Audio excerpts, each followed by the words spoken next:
歡迎收聽轉念之間，我係阿賢。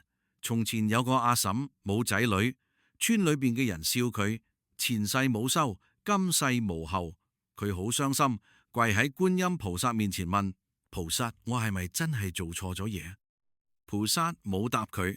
有一年，村裏邊有個寡婦過身，留低2個細路，全村人都話自己都唔夠食，點樣啊？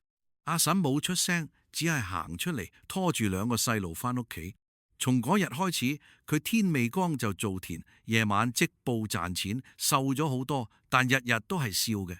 幾年後，有遊方僧人見到佢，合十話：施主，你養嘅細路同你冇血緣，但你種嘅因，來世就係最深嘅果。阿嬸笑一笑：師傅，我冇諗咁多。佢哋肚餓，我煮飯；佢哋喊，我攬實。來世嘅嘢，來世先算。僧人深深鞠躬。你呢個就係無緣大慈。阿嬸臨終嗰日，2個細路已經長大成人，企喺床邊。阿嬸輕輕話：我一生最幸運嘅事就係冇親生仔女。